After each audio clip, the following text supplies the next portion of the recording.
اگر تم ایمان رکھتے ہو، یا ایھا الذین آمنو، اے ایمان کا دعویٰ کرنے والو،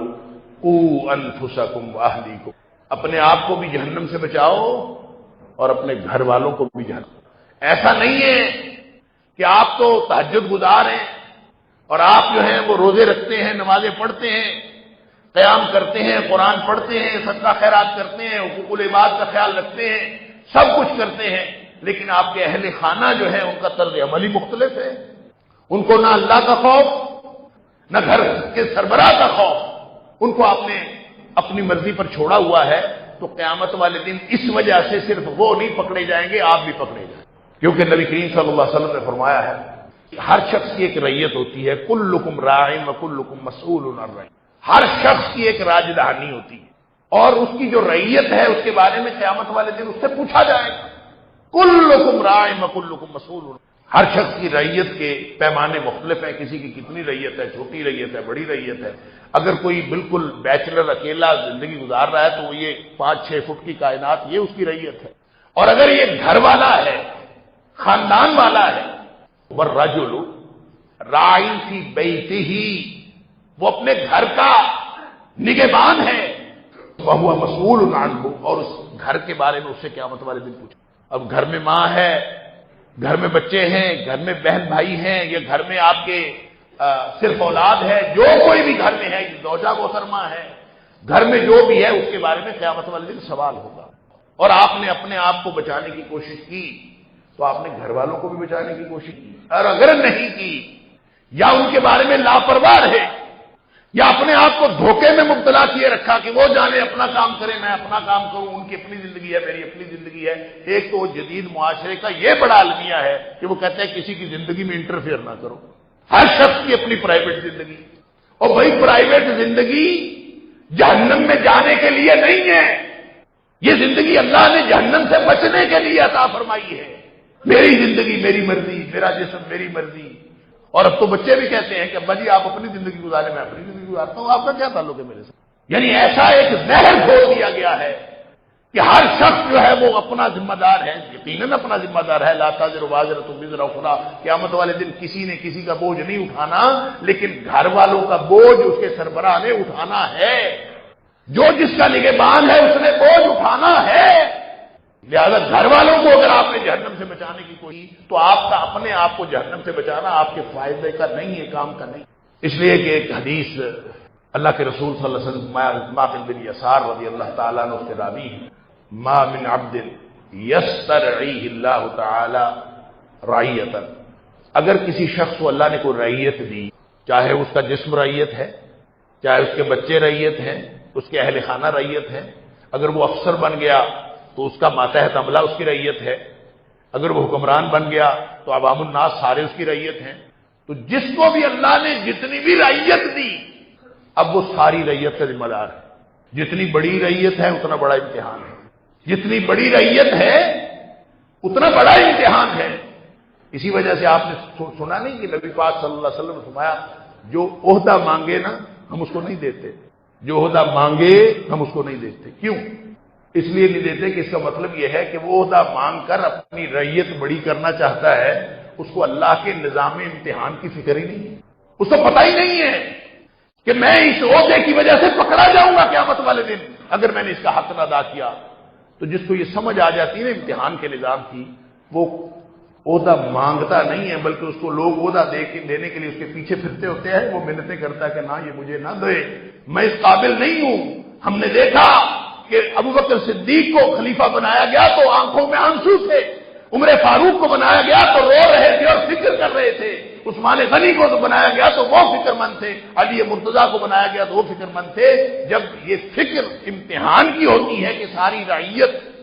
اس کا میں ذمہ دار ہوں، اور عمر فاروق بیٹھے روتے ہیں کہ فکر کرتے ہیں کہ دریائے فرات کے کنارے اگر ایک کتا بھی بھوکا مر گیا تو قیامت والے دن مجھ سے پوچھا جائے گا، اس لیے کہ میں حکمران ہوں۔ بندے کی کوشش تو ہوتی ہے کہ میرا امتحان چھوٹا رہے، پھر کوئی عہدہ مانگتا نہیں ہے۔ اسلامی معاشرے کے اندر کوئی عہدہ دیا جاتا ہے۔ نبی پاک صلی اللہ علیہ وسلم نے فرمایا، ابو داؤد کی روایت ہے، ان اخوانکم من طلبہ، جو عہدہ مانگتا ہے دراصل وہ بددیانت ہے، اس سے بڑا خائن کوئی نہیں۔ اس لیے کہ اس کو سمجھ نہیں آ رہی، وہ کسی اور مقصد کے لیے عہدہ مانگ رہا ہے۔ اگر اس کو یہ مسئولیت کا پتہ ہوتا، یہ اللہ کے مسئولیت اور جواب دہی کے نظام کی فکر ہوتی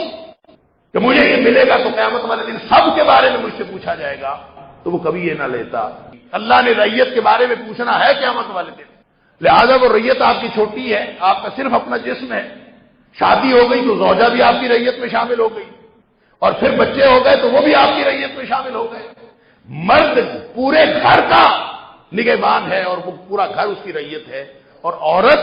والمرأۃ راعیۃ فی بیت زوجہا، عورت اپنے شوہر کے گھر کی ملکہ ہے، گھر کے اندر کے سارے معاملات کے بارے میں عورت سے بھی پوچھا جائے۔ لہذا یہ سسٹم اللہ نے بنا دیا۔ اب آپ کہتے ہیں کہ میں تو شکر ہے تہجد پڑھتا ہوں، شکر ہے میں نماز پڑھتا ہوں، شکر ہے داڑھی رکھی ہوئی ہے، کیا اہل خانہ نے بھی آگ سے بچنے کا کوئی انتظام کیا ہوا ہے؟ یا آپ نے اہل خانہ کو آگ سے بچانے کا بھی کوئی انتظام کیا؟ لمبی لمبی داڑھیوں والے موٹر سائیکل پہ پیچھے خاتون بٹھائی ہوتی ہے اور وہ بے پرد ہوتی ہے۔ انا للہ و انا الیہ راجعون۔ گاڑی میں اکثر لوگوں کی بڑی بڑی داڑھیوں والے حاجی، نمازی، صوفی، ان کے اہل خانہ پردہ نہیں کرتے۔ کیوں؟ اس لیے کہ وہ مانتی نہیں، آپ کی بات مانتی نہیں۔ جب وہ بات نہیں مانتی تو ہم خوش ہیں، مطمئن ہیں، اس کی اپنی زندگی ہے، میری اپنی زندگی، اور نہیں بھائی وہ جہنم میں جائے گی، آپ کو بھی لے کے جائے گی۔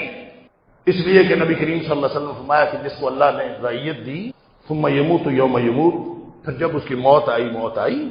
اور اس حال میں موت آئی کہ وہو غاش لرعیت، وہ اپنے گھر والوں کی طرف سے دھوکے میں تھا، اپنی رعیت کے بارے میں دھوکہ کرتا تھا، دھوکے میں تھا، یہ دھوکہ کرتا تھا۔ غاش غش سے ہے، اور غش کا مطلب ہوتا ہے المکر والخدیعہ، چلاکیاں کرنا اور دھوکہ کرنا۔ تو جو بندہ اپنی عوام کے ساتھ دھوکہ اور چلاکیاں کرتا ہے، اگر وہ حکمران ہے، اور اگر وہ افسر ہے اپنے عملے کے ساتھ دھوکہ اور چلاکیاں کرتا ہے، اگر وہ گھر کا سربراہ ہے اور اپنے اہل خانہ کے ساتھ دھوکہ اور چلاکیاں کرتا ہے، یا وہ سیانہ بنتا ہے اور کہتا ہے ٹھیک ہے ان کی اپنی زندگی ہے، میری اپنی زندگی ہے، جبکہ اللہ نے حکم دیا ہے قوا انفسکم واہلیکم نار، تم نے خود بھی جہنم سے بچنا ہے، ان کو بھی بچانا، اور آپ اگر ان کو نہیں بچا رہے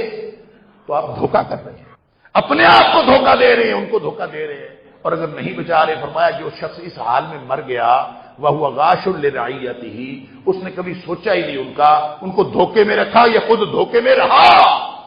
الا حرم اللہ علیہ الجنہ، جتنا بڑا مرضی صوفی، حاجی، نمازی، ملک، چودھری ہو، اللہ اس کے لیے جنت کو حرام کر دے۔ الا حرم اللہ علیہ الجنہ، خود بھی جہنم سے بچنا ہے اور گھر والوں کو بھی جہنم سے بچانا۔ اگر آپ نے گھر والوں کی طرف سے آپ بالکل بے فکر ہیں، نبی اکرم صلی اللہ علیہ وسلم نے فرمایا جو دیوس ہے نا، دیوس،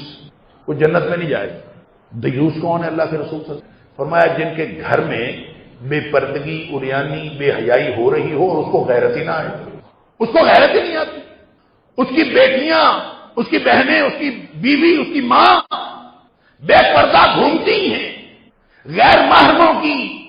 بے باک نگاہیں ان کو چہروں پر پڑتی ہیں، ان پہ جسموں پر پڑتی ہیں، اس کو غیرت ہی نہیں آتی، اور جس کو غیرت نہیں آتی وہ دیوس ہے، اور جو دیوس ہے وہ جنت میں نہیں جا رہا، آپ جتنے مرضی بڑے حاجی نہ۔